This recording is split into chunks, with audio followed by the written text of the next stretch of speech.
তো গাইস, প্রথমে রিল দেখো, তারপরে এই ভিডিওর কিছু ফানি কমেন্ট পড়বো। कैसे हो गया? अरे बाप रे।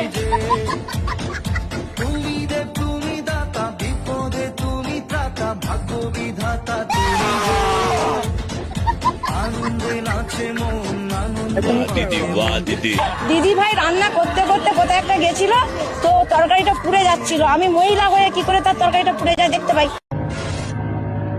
तो चलिए शुरू करते हैं। রাজ্যটা পুড়ে যাচ্ছে সেটা চোখে পড়ে নাই।